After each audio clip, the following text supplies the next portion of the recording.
ქუჩის მხატვრობა თავდაპირველად ამერიკაში გახდა პოპულარული და თანდათან მსოფლიოს სხვადასხვა ქვეყანაში დაიმკვიდრა თავი, მათ შორის საქართველოშიც.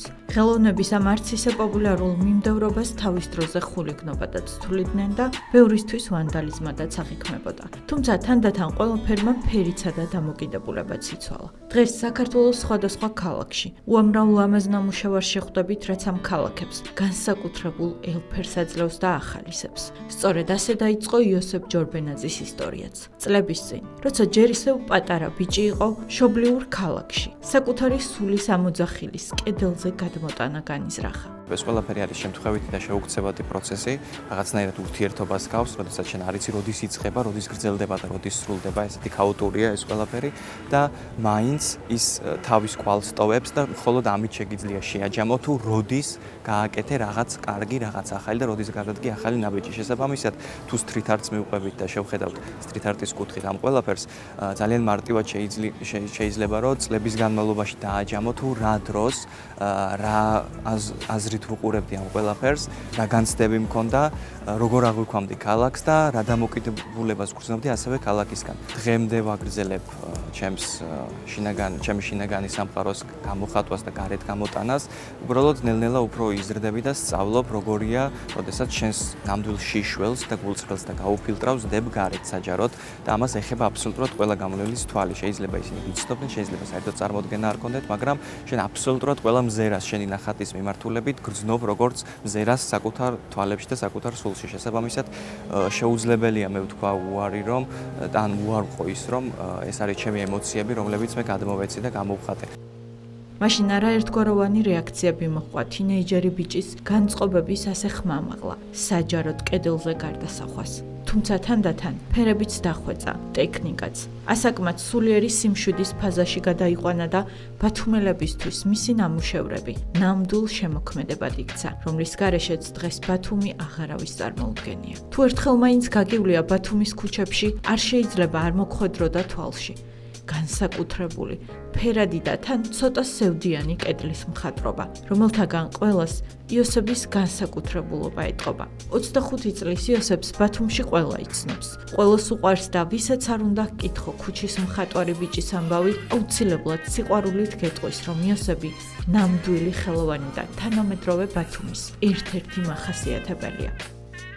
განსხვავებული ქმნილება, არასაღებავები და ფუნჯით პულივიზატორის საშუალებით შეასრულო ესეთი ორიგინალური ნახატი, ძალიან ესეთი კარგი პროცესია. ძალიან ლამაზია და მიხარია ეს მხატვრობა, ქუჩის მხატვრობა ესე აქტუალური როა ბათუმში. საინტერესოა, ლამაზი ფერებია და უხდება აქაურობას.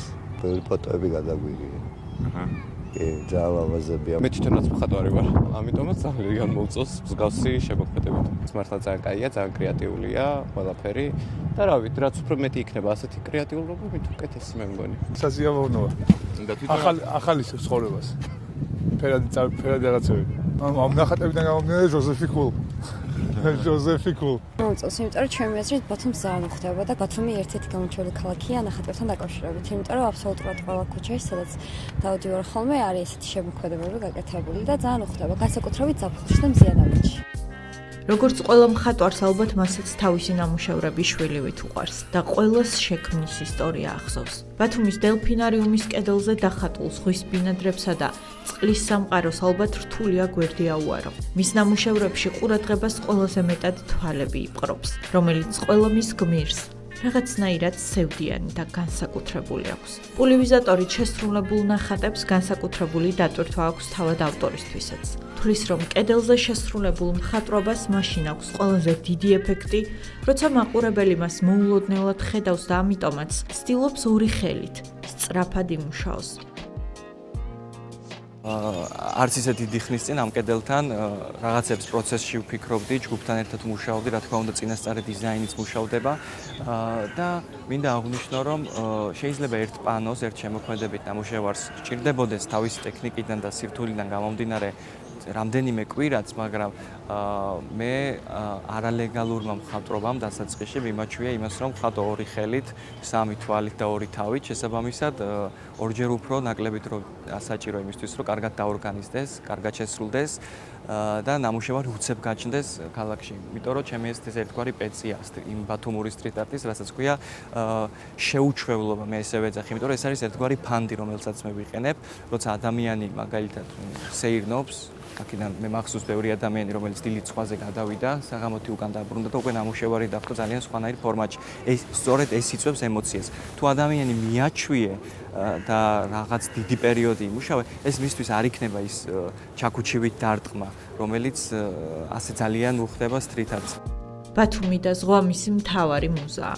ალბათ ამიტომაც თავს ყველაზე მშვიდად ზღვასთან ახლოს, ტალღებისა და თოლიების ხმაურში ჩაძერული გრძნობს. ბათუმზე ლაპარაკისას თვალებით სხვანაირად უბრწყინავს. ყველა ქუჩის, ყველა კედელი ზეპირად იცის და მარტო საკუთარ თავთან დარჩენილიც ფიქრებში ყველა კედლის ესკიზს ქმნის. მე მთელი ქალაქი არაერთხელ აღმინიშნავს, რომ ვიცი კედლებით აბსოლუტურად ყველა სახის გასმული ხაზი თუ დაჩხაპნილი თუ გაფუჭებული თუ შესასწორებელი კედლის ბათქაში ვიცი ზეპირად და მე ამ ქალაქს ასე ვცნობ და ასე მიყვარს. შესაბამისად, ყველა დაგროვილი ემოცია და განვლილი გზა უკავშირდება სწორედ ამ ფასადებს და მე ვიმედოვნებ, რომ აბსოლუტურად ყველა შერჩეული ჩემს მიერ კედელი იქნება იმ გამომხატველობის პასუხი, რასაც ქვია ნამდვილი ბათუმური სტილი, იმიტომ რომ ეს სტილისტიკა არ არის არსაიდან გადმოღებული, ეს იშვა აქ ამ ქუჩებში. როდესაც შემოქმედი არის თვითნასწავლი და მით უმეტეს მას ასაზრდოებს ქუჩა და ასეთ ბოჰემურ გარემოში იწყება მისი განვითარება, ჩემი აზრით, ეს სტილი იქნება ძალიან ფოლკლორული და ძალიან ლოკალური. შესაბამისად, ეს ბათუმური სტილისტიკა გადმოტანილია იმ კედლებში, რომელსაც მე ვერ ვიტყოდი, რომ ვარჩევ. ეს არის ის კედლები, რომლებსაც მე ყოველდღე ვუყურებ, მე მათ ვიცნობ და უბრალოდ ერთ მომენტში შეიძლება გავუბედო და მივესალმო ამ კედლებს, დავიწყო ურთიერთობა მათთან და შესაბამისად რაღაცნაირად დაგვირგვინდეს ასეთი შემოქმედებითი კუთხე. იცის, რომ ქუჩის მხატვრობა უბრალოდ ხატვას არ ნიშნავს. ყველა ქუჩას, სახლსა და იქ მაცხოვრებელს თავისი ისტორია აქვს და ამ ისტორიის ნაწილად უნდა აქციო ნამუშევარიც. შინაგანი სამყარო თავიდან ბოლომდე აგებულია ზღვაზე და მე ვარ ჩვეულებრივი ერთ-ერთი რიგითი ბათუმელი, რომელიც არის ზღვის შვილი და სანაპიროს შვილი, რომელსაც უყვარს მედუზების სუნი და ამ ქალაქით საზრდოობს, ასე რომ ვთქვა, ძალიან მარტივად. შესაბამისად, მე ვერ უარყოფ იმას, რომ ზუსტად ესაა ჩემი მიმართულება, ეს მაძლევს ძალას და ასე ვთქვათ, რაღაც სახით შემოქმედებით და ინსპირაციის წყაროს, მაგრამ რა თქმა უნდა, ყველა კედელს აქვს თავისი პეცი და თავისი ესთეტიკა, რომელიც არ უნდა იქნას დარღვეული, ის უნდა იყოს შეთანხმებული ლანდშაფტურ დიზაინთან, ის უნდა იყოს თავსებადი იმ გარემოსთან, სადაც გადაწყდება, რომ ნამუშევარი უნდა გაკეთდეს და ყველაზე მნიშვნელოვანი რაც მთავარია, ხალხი, ვინც ამ კედელთან იმაზე მეტ დროს ატარებს, ვიდრე მე მხატვარი. თუ ეს ხალხი არაა კმაყოფილი, ჩემი აზრით, მაშინ სტრიტ არტი არ შედგა. მე ასე ვიტყოდ, კი, ჩვენ ვიცით, რომ სტრიტ არტი არის ჩარჩოების გარღვევა და ეს არის არანაირი სახის წესი, მოდი ასე რომ ვთქვათ, მაგრამ ზღვისპირა ქალაქში ცოტა სხვა წესები მუშაობს ქუჩის მხატვრობაში, იმიტომ რომ აქ სხვანაირი სიყვარულით იშვა ეს მიმართულება და მიუხედავად იმისა, რომ რაღაცები არალეგალურად არის დაწყებული და ძალიან ჩუმ რეჟიმში, მე ვიტყოდი, რომ სწორედ ხალხის სიყვარულმა გადააქცია ეს ყველაფერი ამ მიმართულებად. საბავშვო ბაღების ეზოებში, სპორტული მოედნების კედლებზე ხშირად შეხვდებით იოსების ნამუშევრებს. ყველა ნახატს თავისი ისტორია აქვს. მათ შორის ამ პატარა მეთევზე ბიჭსაც, რომელიც ბათუმის ერთ-ერთ ცენტრალურ ქუჩაზე ჩავლისას აუცილებლად მიიქცევს თქვენს ყურადღებას. მაგრამ ცოტამ თუ იცის, რომ ეს პატარა ბიჭი ფიროსმანის მეთევზის შთაგონებით შეიქმნა. ზუსტად ასეც ეძახის იოსები, ფიროსმანის მეთევზის ბავშვობა. ამ კედლიდან ნიკო ფიროსმანის მეთევზის ბავშვობა გადმოგვურებს და ის არამხოლოდ მეტაფორულად, არამედ მართლაც თევზაობს იმ ზღვაში, რომელშიც ჩვენ ბათუმელები ხშირად ამ ქალაქის შვილები ვთევზაობთ იმ განძე, იმ მეტაფორაზე, რომელსაც შემოქმედებითი ბედნიერება ქვია. ფიროსმანი იყო პიროვნება, ვინც შექმნა ჩემი აზრით პირველი სტრიტ არტი საბოლოო ჯამში და ერთ-ერთი პირველი მნიშვნელოვანი როლი შეიტანა ამ დარგის განვითარებაში და არამხოლოდ ამ დარგის. სულ ფიქრობდი, თუ როგორ შეიძლებოდა წარმომეჩინა და რეპროდუქცია გამიკეთებინა ჩემი ხედვით და მომერგო იმ სტილისთვის, რასაც თანამედროვე ბათუმის სტრიტ არტი ჰქვია. ქუჩის მხატვრობასთან ერთად მისი ნამუშევრების ნახვა ბათუმელებს სულ ცოტა ხნის წინ გალერეაშიც შეეძლოთ. უზარმაზარ ხის მასალაზე შექმნილი უნიკალური ნამუშევრები გულგრილს არ ავიზდოვებს. აქაც მთავარი სახატავი მასალა პულივიზატორია. ესკიზის გარეშე ერთი ხელის მოსმით შექმნილი ნახატები კიდევ ერთხელ გარწმუნებს, რომ ადამიანის შესაძლებლობას ზღვარი არ აქვს. ღრმა ნახატები შეუქმნა ქუჩაში ხალხისთვის, ხო? ის არის სხვისი. ანუ მე ფიზიკურად ვერ მექნება იმის განცდა, რომ ქუჩაში რომ გავარდა უკვე ერთი კამერა მაინც მიიღებს, იქ მე რაღაცას ჩემთვის ვიტოვებ და ვაკეთებ. ის არის ერთი დიდი ოჯახი და იქ უნდა იყოს თავისი საინტერესო სიღრმეებით, მაგრამ მაინც ქუჩისთვის და მაინც სხვისთვის. ამას რაც შეეხება, არავინ არ გერევა რა. ეს არის იმდენად შენი გაუცრელი და გულწრფელი საკითხი, რომ შეგიძლია პირნათლად ამოხვიდე და დადო რა, რაც შენ გინდა. შესაბამისად, ამ ორი სინთეზი ქუჩაში მიღებული გამოცდილების და თან აკადემიურობის წარმოჩენის ეს შედეგია რა. შემთხვევითი არაა, რომ სულიერ შიმშილსა და სევდას შორის ვართ ეხლა რა.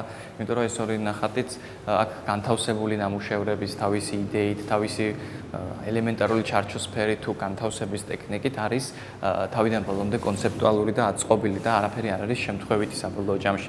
სევდა, რომელიც არის განკაცებული ღმერთის ცივშვიდე, ყოველთვის არსებობდა ჩემში და არსებობს აბსოლუტურად ყველა ადამიანში და შესაბამისად გამომხატველობითი ფორმა შეარჩი ამ ყველაფერმა გამოფენის სახით. ძალიან რთულია გაიტანო მსგავსი ნამუშევარი ქუჩაში და street art-ში რა. მაგრამ ამ დროს, როდესაც შენ გალერეის კარი შეგიძლია რომ შეაღო ამ იდეით, ფაქტობრივად ყოველ ახალ ნაბიჯზე, ყოველ ახალ ფერზე, შეტანილზე შენ გიჩნდება იმის სურვილი, რომ გააკეთო, რა თქმა უნდა, გამოფენა და საერთოდ ყველა შემოქმედს და ხელოვანს იმ წამიდანვე, როდესაც ის ფერს შეეხო თუ ფანქარს შეეხო, რა თქმა უნდა, წარმოუდგენია, რომ მისი გამოფენა როდესაც შედგება და იქნება. რელიგიურ თემაზე შექმნილ ნამუშევრებში განსაკუთრებული სიყვარული ჩადო. ჯვარცმა, ქრისტე, აღდგომა, თითოეული მათგანი აუცილებლად წარუშლაულ შთაბეჭდილებას დაგიტოვებთ და კიდევ უფრო შეგაყვარებთ ახალგაზრდა მხატვარს, რომელიც ზღვაში ნაპოვნ მუზას და ტალღებში მოსმენილ ჰანგებს თქვენთვის ხელშესახებ ამბად აქცევს და ფერებით გიყვებათ, რამდენი რამ შეუძლია ამ სიყვარულს. ეს არის თხემად ქცეული გვირგვინი, ესე ქვია. აქ არის გამოყვანილი რეალისტურად თუ როგორ შეიძლება ქრისტეს იარა ნაიარევი სახე დაინახო, მაგრამ გალად არის ის გვირგვინი, რომელიც თითქოს მისი თხემის მართლა ნაწილი გახდა რა, იმიტომ რომ როცა ამ სიუჟეტს წარმოვიდგენ თუ კითხულობთ თუ ნებისმიერ კინემატოგრაფიულ ისტორიაში ამ ყველაფერს ვუყურებთ როგორ არის აღწერილი, ყველაზე მძაფრად მეჩვენება თუ როგორ ედგა მას ეს ეგრეთ წოდებული გვირგვინი. ამიტომ თან ჩემს ნაცრისფერ ქრისტეს ესე ვიტყოდი, ისიარები აქვს, რომელიც ფიზიკურია, ძალიან ფიზიკურია. ანუ ამით არღვევს იმ პერსპექტივას, რომ ის ამ ტკივილს თითქოს ღმერთივით იტანდა, ის ამ ყველაფერს იტანდა ისე, როგორც ნებისმიერ ადამიანს ეტკინებოდა. შესაბამისად, შემთხვევითი არ არის, რომ ჩემს ქრისტეებს არ აქვს თვალი გახელილი. რამე ფიზიკურად ვერ ვაძლევს საკუთარ თავს უფლებას, რომ მისი თვალი გამოვსახო რა. რაღაც მომენტში შეიძლება და გაახილოს თვალი ამ ნამუშევრებმა, მაგრამ ეს ძალიან დიდი დროის ამბავია, ვფიქრობ. ნებისმიერი სიუჟეტი, ნებისმიერი მიმართულება, იქნება ეს ჩანახატი, ჯვარცმის თუ გამომსახველობითი მხატვრობა, პორტრეტის რეალისტური, მას ყოველთვის აქვს დახუჭული თვალი, იმიტომ რომ ასე უფრო მშვიდადაც ვარ, უფრო ვბედავ, რომ შევქმნა ნამუშევარი და თავდახრილი მოვესიყვარულო ჩემი ხელოვნებით მას. სულ ახალგაზრდა ავტორმა ასე შეცვალა ბათუმის იერსახე და დღევანდელი ბათუმი იოსებ ჯორბენაძის საოცარი ნამუშევრების გარეშე უკვე წარმოუდგენელია.